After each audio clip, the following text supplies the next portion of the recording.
Hello friends, academy में आप सभी का स्वागत है। आशा करता हूं आप लोग अच्छे होंगे, अपनी पढ़ाई और सेहत का ध्यान काफी अच्छे से रख रहे होंगे। मेरा नाम योगेंद्र है और मैं यहां पर पीवाईक्यू सीरीज चला रहा हूं जनरल अवेयरनेस के लिए। अगर आप DSSS की तैयारी कर रहे हैं, KVS, NVS और आने वाले EMRS की तैयारी कर रहे हैं, ठीक है, EMRS का तो आपका जल्दी ही एग्जाम होने वाला है, तो EMRS की अगर आप तैयारी कर रहे हैं तो उसके जनरल अवेयरनेस का जो टॉपिक है वो हम यहां देख रहे हैं, पीवाईक्यूज के थ्रू देख रहे हैं। जितने भी पीवाईक्यूज के आपके पेपर हुए हैं वो सारे हम डिस्कस कर रहे हैं। क्यों? क्योंकि क्वेश्चंस रिपीट हो रहे हैं, ये मैं आपको पहले ही दिखा चुका हूं। तो शुरुआत करते हैं। हमारी आज की ये 5वीं वीडियो है, 5 दिसंबर है आज, और 5 दिसंबर को 5वीं वीडियो। कौन सा हमने लिया है पेपर? अगर आप सीनियर साइंटिफिक असिस्टेंट का पेपर देखें जो 13/8/2024 को हुआ था, ये कौन कराता है? DSSS कराता है। तो DSSS का ये पेपर है जिसमें 20 क्वेश्चन आए थे। तो 10 क्वेश्चन आज की वीडियो में, 10 क्वेश्चन कल की वीडियो में। ओके, तो स्टार्ट करते हैं पहले क्वेश्चन से। अगर हम पहला क्वेश्चन देखें, कारक इनाम के रूप में ब्याज का भुगतान किसके द्वारा समझाया जाता है? यहां पर स्पेस है, द्वारा समझाया गया है, तो कौन सा सिद्धांत है? इसमें 4 सिद्धांत बोले गए हैं। एक स्थगन सिद्धांत है क्या, समय वरीयता सिद्धांत है क्या, उत्पादन तकनीकी सिद्धांत है क्या, या फिर उत्पादन सिद्धांत है? तो इन चारों में से बताना है। अब देखिए, ये बहुत ही लेंदी क्वेश्चन है। इस क्वेश्चन को आप अभी नहीं समझ सकते हैं, लेकिन इस टॉपिक को मैं याद रखूंगा कि जब आपको इकोनॉमिक्स पढ़ाऊंगा उसमें मैं ये सारे सिद्धांत आपको पढ़ाऊंगा, ठीक है। अभी मैं पढ़ाने बैठ जाऊंगा तो बहुत लंबा हो जाएगा। तो अगर हम कारक इनाम के रूप में ब्याज को देखें, मतलब ब्याज का भुगतान इनाम के रूप में अगर हम देखें तो वो किसमें हमें दिखाई देता है? वो उत्पादन सिद्धांत में हमें दिखाई देता है। तो इसका आंसर आपका 4 है, जिसमें उत्पादन सिद्धांत है अगर हम कारक इनाम के रूप में भुगतान को देखें तो, ठीक है। तो दूसरे क्वेश्चन पे चलते हैं। दूसरा क्वेश्चन क्या कह रहा है? निम्नलिखित में से कौन सा अरुणाचल प्रदेश के लोहित जिले में खामती लोगों, मतलब खामती एक जनजाति है, लोगों द्वारा मनाया जाने वाला बौद्ध त्योहार है। अब मैंने त्योहार के बारे में आपको बताया ही था कि त्योहार का एक ना एक क्वेश्चन आपको देखने को मिल रहा है। इसी वजह से मैंने कहा पूरी लिस्ट दी है आपको, वो लिस्ट आपको याद रखनी है और थोड़ा थोड़ा मैं बताता भी जा रहा हूं, ठीक है। तो अगर इन चारों ऑप्शन की देखें तो बेसागु है, डोल यात्रा है, बेलदिया है या संगकेन है। तो चारों ऑप्शन का हम एक एक करके देखते हैं। अगर हम बेसागु की बात करें तो बेसागु त्योहार मनाया जाता है आपका असम में, ठीक है। मैं सारा ही बताता जा रहा हूं एक एक करके। असम राज्य में मनाया जाता है और कौन सी जनजाति के द्वारा? बोडो जनजाति है असम की। तो असम की बोडो जनजाति के द्वारा मनाया जाता है और यह मुख्यतः बसंत ऋतु में मनाया जाता है। और इसका क्या है कि अगर जैसे नई फसल हो रही होती है ना, तो नई फसल के स्वागत में इसका मनाया जाता है। समझ में आया? तो बेसागु तो कहीं पर भी रिलेट नहीं कर रहा है क्योंकि बेसागु असम में मनाया जाता है और बोडो जनजाति के द्वारा मनाया जाता है। अगर हम डोल यात्रा के बारे में बात करें तो यह एक हिंदू त्योहार है, हिंदू त्योहार, ठीक है। और इसे फागुन में मनाया जाता है। जैसे मार्च में मान के चलिए आप, फागुन कहां लगता है आपका? मार्च में लगता है। तो फागुन में ये मनाया जाता है। और यहाँ की जो ये किस जगह पे मनाया जाता है? अगर हम बात करें पश्चिमी बंगाल की, तो पश्चिमी बंगाल और उड़ीसा, पश्चिमी बंगाल और उड़ीसा में ये मनाया जाता है। अगर हम भेलदिया के बारे में बात करें तो भेलदिया का त्योहार असम में मनाया जाता है, ठीक है, असम में मनाया जाता है। और यह भी किसान समुदाय के द्वारा मनाया जाता है, ठीक है, समुदाय के द्वारा। समुदाय कौन सा समुदाय? किसान समुदाय। तो किसान समुदाय के द्वारा मनाया जाता है। और किसान क्या करते हैं? वही नई फसल आने पर ऐसा किया जाता है। तो अब चौथा कौन सा बचा? चौथा संगकेन बचा। और संगकेन ही ऐसा त्योहार है जो आपका अरुणाचल प्रदेश में मनाया जाता है। तो अरुणाचल प्रदेश में यह मनाया जाता है और किनके द्वारा? लोहित जिले के, लोहित जिले में, लोहित जिले की कौन सी जनजाति है? खामती जनजाति है, ठीक है, खामती जनजाति, उसके द्वारा ये मनाया जाता है। तो अब समझ में आया कि क्या है। और ये ही त्योहार, जो ये त्योहार है, ये कौन सा त्योहार है? बौद्ध है। तो अब यहां पर एक क्वेश्चन तो आपको मिल गया होगा, जो डोल यात्रा है, तो डोल यात्रा किसका त्योहार है? हिंदू त्योहार है। और संगकेन त्योहार किसका है? वो बौद्ध त्योहार है, ठीक। तो 2 क्वेश्चन आपके यहां पे तैयार हो गए। बात करते हैं अगले क्वेश्चन की। इस क्वेश्चन का आंसर संगकेन है। अगला क्वेश्चन देखते हैं। भाषा पर आधारित संवैधानिक अनुच्छेदों और उनके विवरण के गलत युग्म का चयन कीजिए। अब देखिए, मैं आपको ये वाला जो पेपर करा रहा हूं, इसमें ही एक क्वेश्चन रिपीट हो चुका है। अगर आप बुक बाइंडर का देखेंगे तो बुक बाइंडर में आपका पूछा था भाषा के आधार पर, ठीक है, अनुच्छेद पूछा था, वैसा ही सेम क्वेश्चन आपको यहां पर देखने को मिला है। तो कुछ ऑप्शन दिए गए हैं। पहले ऑप्शन में क्या है, अनुच्छेद जो 343 है उसमें क्या है, संघ के आधिकारिक भाषा दी हुई है। अनुच्छेद 345 में क्या दिया हुआ है, किसी राज्य की आधिकारिक भाषा दी गई है। अनुच्छेद 346 की बात करें तो उच्चतम न्यायालय और उच्च न्यायालयों में तथा अधिनियमों, विधेयकों आदि के लिए उपयोग की जाने वाली भाषा के बारे में बात की गई है। या अनुच्छेद 347 के बारे में बात करें तो किसी राज्य की जनसंख्या के एक वर्ग द्वारा बोली जाने वाली भाषा के संबंध में विशेष प्रावधान। ये बताए गए हैं कि कौन से अनुच्छेद में क्या बात की गई है। हमें बताना है कि गलत कौन सा है, इसमें से गलत युग्म कौन सा है। तो अगर बात करें 343 का, तो 343 में यही बात लिखी हुई है, संघ की आधिकारिक भाषा के बारे में बात की गई है। अगर हम 345 के बारे में बात करें तो किसी राज्य की आधिकारिक भाषा के बारे में बात की गई है। अनुच्छेद 346 देखें तो इस जगह पर यह गड़बड़ है। अनुच्छेद 346 में यह नहीं लिखा हुआ है उच्चतम न्यायालय और उच्च न्यायालयों के लिए अधिनियमों और विधेयकों के लिए प्रयोग की जाने वाली जो भाषा है यह मिलेगी आपको 348 में, ठीक है। तो 348 आपको याद रखना है। 348 क्या है, उच्चतम न्यायालय और उच्च न्यायालयों में तथा अधिनियमों, विधेयकों आदि के लिए उपयोग की जाने वाली भाषा कहां लिखी हुई है, 348 में लिखी हुई है। तो फिर रह गया 346। 346 में क्या लिखा हुआ है, 346 में लिखा हुआ है, 346 की अगर बात करें तो 346 में क्या लिखा हुआ है, राज्यों के बीच, राज्यों के बीच मतलब दो राज्यों के बीच अगर ऐसा हो रहा है, या संघ एवं राज्यों के बीच, संघ एवं राज्यों के बीच, राज्यों के बीच संवाद की भाषा, संवाद की भाषा, ठीक है। ये कहां लिखा हुआ है, ये लिखा हुआ है 346 में। तो उच्चतम न्यायालय और उच्च न्यायालय का समझ में आ गया आपको, ये 348 है। और 347 ये भी सही है, किसी राज्य की जनसंख्या के एक वर्ग द्वारा बोली जाने वाली भाषा के संबंध में विशेष प्रावधान कहां लिखे हुए हैं, आपके 347 में लिखे हुए हैं। तो 343 आपको समझ में आ गया, 45 समझ में आ गया, 46 आ गया, 47 आ गया, 48 आ गया। इतने आपके आर्टिकल क्लियर हो गए। तो ये आर्टिकल आपको याद रखने हैं। आपका क्वेश्चन क्लियर हो गया, क्वेश्चन नंबर 3। अब हम चलें आगे क्वेश्चन नंबर 4 पर। क्वेश्चन नंबर 3 का आंसर क्या था, अनुच्छेद 346 ये युग्म गलत है। तो गलत युग्म आपको देखना है उनमें से कौन सा गलत है। ऐसा मत करना, देखिए ये क्वेश्चन को बहुत अच्छे से पढ़ा करिए। कभी कभी क्या होता है कि हम ये देखते ही नहीं है और डायरेक्ट देखते हैं 343 संघ की आधिकारिक भाषा, हाँ बिल्कुल सही है, ए पे लगा दिया। उसके बाद देखा अरे ये तो बी भी सही है, फिर देखा कि गलत, और हमने पहले से ही गोला भर दिया। तो आपका क्या होता है, ईएमआरएस का पेपर ऑफलाइन है और ईएमआरएस के पेपर में इस तरह की गड़बड़ हो सकती है। DSSC के एग्जाम में तो ऐसा नहीं हो पाएगा क्योंकि आप गोले को चेंज कर सकते हैं, लेकिन ईएमआरएस में आप नहीं कर पाएंगे। तो ये गलती मत करना, ओके। अगले क्वेश्चन पे जाते हैं। निम्नलिखित में से किस मंत्रालय ने फरवरी 2024 में वृक्षारोपण के संबंध में ग्रीन क्रेडिट की गणना के लिए कार्यप्रणाली को अधिसूचित किया? तो यहां पर बात की जा रही है करंट अफेयर की। तो करंट अफेयर का क्वेश्चन है। अब देखिए वृक्षारोपण के बारे में बात की जा रही है और एक नई प्रणाली आई ग्रीन क्रेडिट की गणना, ठीक है। तो किसके द्वारा किया गया, पंचायती राज के द्वारा किया गया था, पशुपालन, डेयरी और मत्स्य पालन के द्वारा किया गया था क्या? इसके साथ साथ पर्यावरण, वन एवं जलवायु परिवर्तन मंत्रालय के द्वारा किया गया था क्या? या फिर कृषि एवं किसान कल्याण मंत्रालय के द्वारा किया गया था?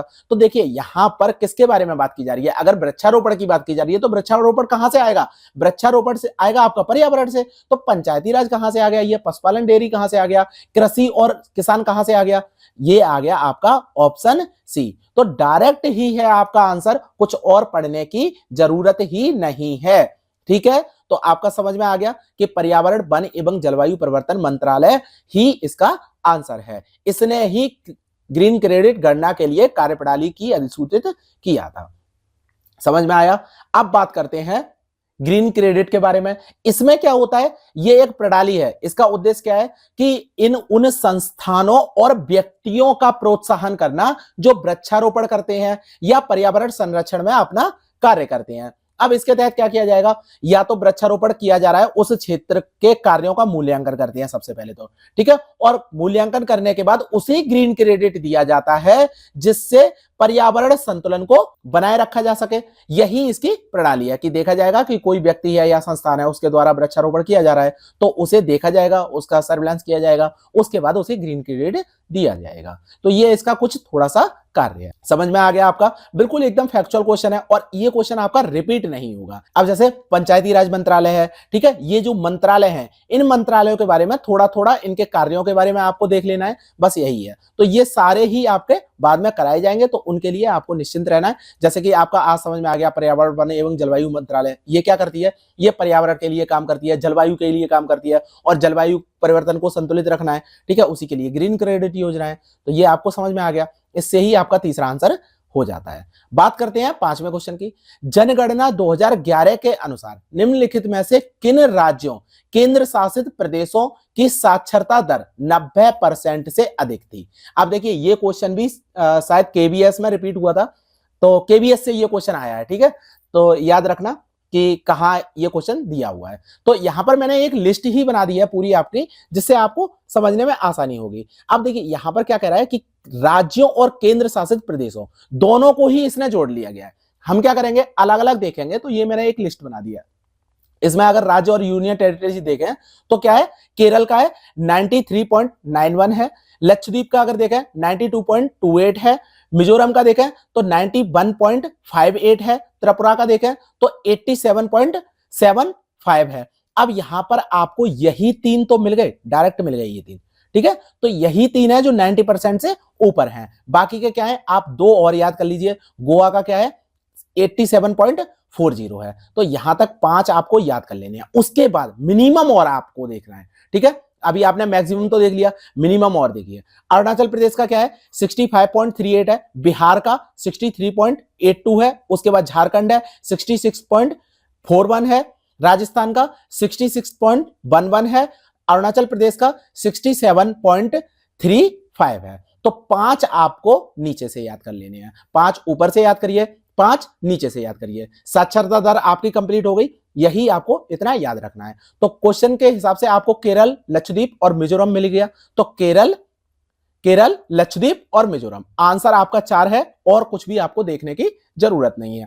इस लिस्ट का आप क्या करिए, स्क्रीनशॉट ले लीजिए और इसे याद कर लीजिए। पूरी लिस्ट ये वाली आपको याद होनी चाहिए, कंटेस्ट होनी चाहिए, ठीक है, आप देखते रहिए और उसे याद कर लीजिए। ओके, ले लिया होगा स्क्रीनशॉट, आगे बढ़े। अगर बात करें इसमें थोड़ा सा और मैंने एक पॉइंट एक्स्ट्रा जोड़ के रखा है। अगर यूनियन टेरिटरीज की केवल बात करें तो यूनियन टेरिटरीज में लक्षद्वीप की 92.28 है, ये हम देख चुके हैं। उसके बाद दमन द्वीप की कितनी है 87.07 है, पौंडचेरी की 85.85 है, चंडीगढ़ की 86.43 है, अंडमान निकोबार की 86.27 है, और दिल्ली की 86.21 है। तो ये भी आपको याद रहनी चाहिए। यूनियन टेरिटरीज का अगर अलग से पूछ ले तो ये आपको सारे याद होने चाहिए। तो इससे आपका आंसर तो चौथा मिल गया।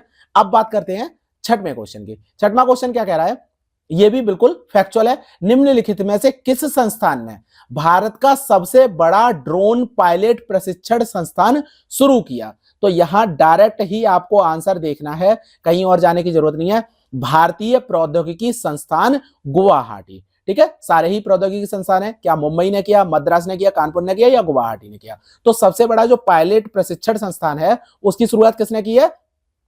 गुवाहाटी ने की है। तो याद रखना है। अब ये क्वेश्चन रिपीट तो नहीं होगा, अभी तो आ ही चुका है एक बार क्वेश्चन। अब आपका एग्जाम 2025 में होगा, तब तक कुछ और नया हो जाएगा, लेकिन तब तक के लिए ये वैलिड है।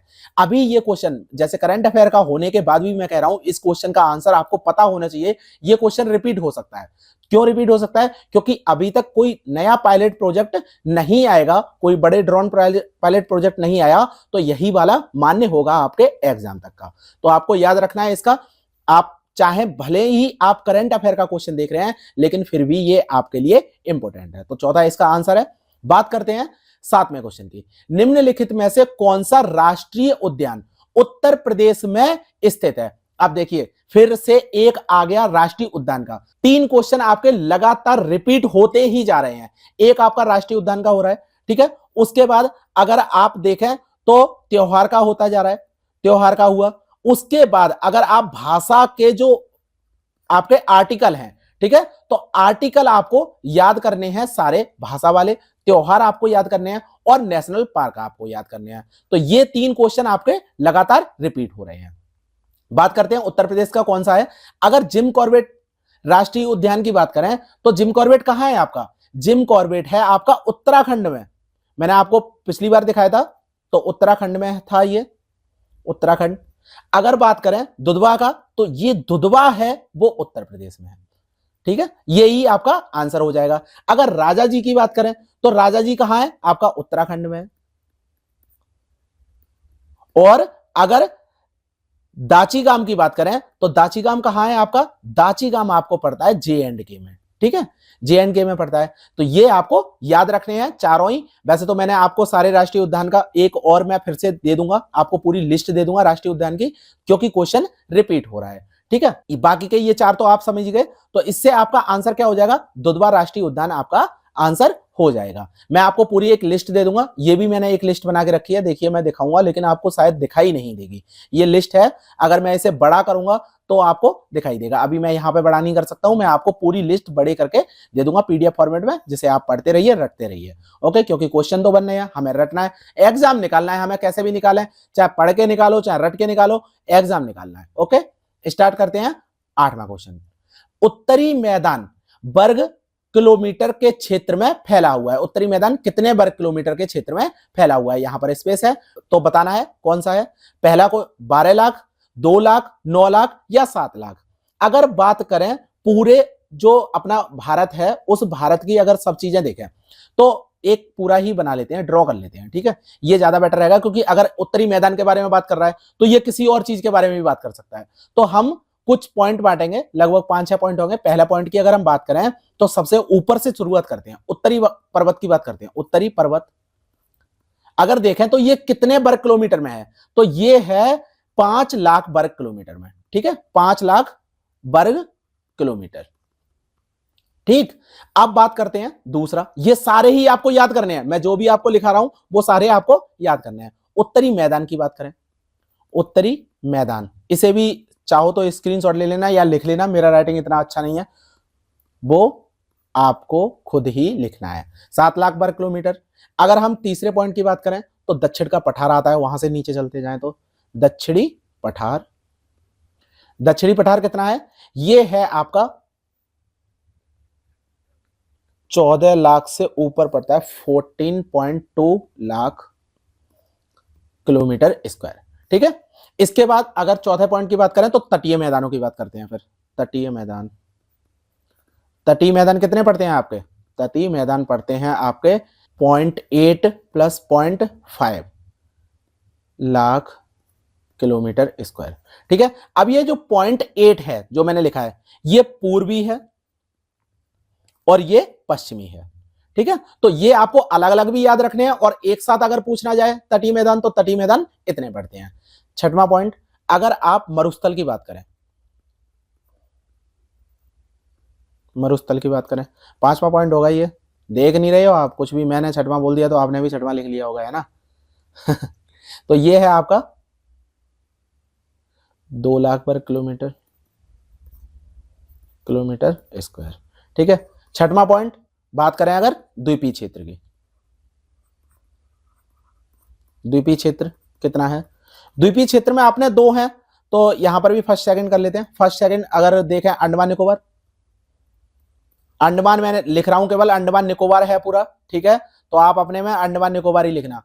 इसे हम 8,250 के लगभग होता है, 8,250 किलोमीटर स्क्वायर, ठीक है। और लक्षद्वीप की बात करें तो लक्षद्वीप है, लक्षद्वीप कितना है आपका? 32 वर्ग किलोमीटर। लक्षद्वीप बहुत छोटा है, ठीक है, ये आपको याद रखना है। अब इसका स्क्रीनशॉट ले लीजिए, यहां से आपका आंसर भी मिल जाएगा। उत्तरी मैदान कितना है, 7 लाख किलोमीटर स्क्वायर है। और इसके साथ साथ अगर कहीं और का भी पूछ लिया जाए, जैसे तटीय मैदान का पूछ लिया जाए, मरुस्थल का पूछ लिया जाए, उत्तरी पर्वत का पूछ लिया जाए, तो ये सारे मैंने आपको बता दिए हैं। इससे आप रट लेना, क्योंकि क्वेश्चन आने की संभावना है। ठीक है, तो 8वां आपका क्लियर हो गया। 8वें का आंसर क्या है, 7 लाख किलोमीटर स्क्वायर। अगर किलोमीटर स्क्वायर की बात करें, यही वर्ग किलोमीटर लिखा है ना, तो 7 लाख किलोमीटर स्क्वायर इसका आंसर है। अगर हम 9वां क्वेश्चन देखें, तो वर्ष 1936 में अखिल भारतीय किसान सभा की स्थापना किस शहर में हुई थी? अब ये थोड़ा सा क्या है, इस तरह का क्वेश्चन है कि यूपी में भी हुई थी और पटना में भी हुई थी। ठीक है, तो मुझे तो आंसर पटना में भी मिल रहा था, लेकिन यूपी में हुई थी, जो 1936 में हुई थी। ठीक है, तो 1936 में इसका जो अखिल भारतीय किसान सभा की स्थापना हुई थी, वो लखनऊ में हुई थी। ये आपकी ऑफिशियल मानी जाती है। इसका उद्देश्य क्या था? इसका उद्देश्य था भारतीय किसानों के मुद्दों को उजागर करना और उनके अधिकारों की रक्षा करना। ठीक है, तो मुद्दों को उजागर करना और दूसरा किसानों के अधिकारों की रक्षा करना, रक्षा करना। ये दो इसके उद्देश्य थे। ठीक है, और ये महत्वपूर्ण है उस समय का, और इसका उद्देश्य किसानों के हितों की रक्षा ही करना है। और भारतीय राष्ट्रीय कांग्रेस के सत्र के दौरान हुई थी इसकी स्थापना, इस वजह से ये थोड़ा सा इंपोर्टेंट भी हो जाता है। 1936 में हुई थी, स्वतंत्रता से पूर्व हुई थी, तो ये भी चीजें आपको थोड़ी सी देखते जाना है। तो इससे आंसर तो आपका मिल गया, लखनऊ इसका आंसर है। ठीक है, अगले क्वेश्चन पे अगर बढ़े, और आज का ये लास्ट क्वेश्चन है, और नाबार्ड के बारे में। अब देखिए, नाबार्ड की मैंने आपको फिर से रिपीट हो रहा है क्वेश्चन।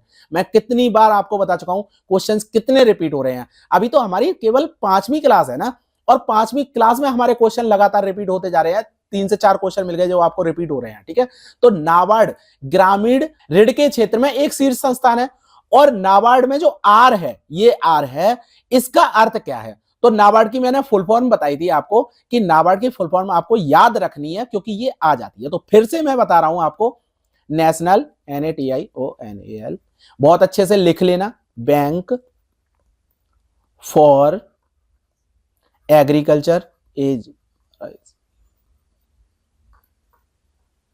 And rural development. ये आपकी पूरी फुल फॉर्म है। तो इस फुल फॉर्म को भी आपको अच्छे से याद करना है। तो यहां से आपको आर की फुल फॉर्म क्या मिली? रूरल मिली। तो यहां पर रूरल इसका पहला आंसर मिल जाता है, और यही इसका आंसर है। तो नाबार्ड की फुल फॉर्म आपको याद रखनी है। और देखिए, फिर से मैं आपको यही क्वेश्चन दिखाऊंगा, रिपीट होता हुआ तीसरी बार क्वेश्चन, एक ही क्वेश्चन तीसरी बार रिपीट हो रहा है। तो ये आपको याद रखना है। बहुत ही पता नहीं जाने क्या ही इससे ग्रामीण लोगों को इससे क्या सिंपैथी मिल रही है, मतलब एग्जामिनर को क्या सिंपैथी मिल रही है, इस क्वेश्चन को उन्हें डालना ही डालना है। तो आज की वीडियो में तो इतना ही रखते हैं। अगली वीडियो जो आएगी उसमें हम आगे के जो 10 क्वेश्चन है उन्हें भी पूरा करेंगे। और आई होप आपको मजा आ रहा होगा, क्योंकि क्वेश्चन करने में हम क्या कर रहे हैं कि थोड़ा सा एक्स्ट्रा और बताते जा रहे हैं। जितना भी क्वेश्चन आ रहा है केवल उतना ही आंसर बता के नहीं चल रहे हैं, एक्स्ट्रा बताते जा रहे हैं। ऐसे ही अगर आपको देखनी है क्लासेस, तो वो सारी क्लासेस आपकी आएंगी, रीजनिंग की भी आएंगी, मैथ्स की भी आएंगी। तो घबराने की जरूरत नहीं है, बस थोड़ा सा इंग्लिश आप देखते रहना, क्योंकि इंग्लिश की क्लासेस मेरे बस का नहीं है, मैं आपको बता रहा हूं। तो इंग्लिश आपको खुद देखनी है। ठीक है, और बाकी का जो मैंने बताया था आपको पेडागोजी का, तो टीचिंग मेथोडोलॉजी के मैंने आपको नोट्स सेंड कर दिए हैं, वो कॉपीराइटेड हैं, किसी के मैंने फॉरवर्ड किए हैं जिनके डले हुए थे पहले से ही टेलीग्राम चैनल पर, तो मैंने कॉपी पेस्ट मारे हैं, मेरे नहीं है, लेकिन काफी अच्छे लगे मुझे, इस वजह से मैंने उन्हें सेंड किया है। तो वो भी आप पढ़ लेना, डाउनलोड करके रख लेना। हो सकता है अगर उन्होंने डिलीट कर दिया तो चैनल से चला जाएगा, तो आप डाउनलोड कर लीजिए, कहीं और पे जाके सेव कर लीजिए। ओके, तो लेक्चर में इतना ही रखते हैं। Thank you very much.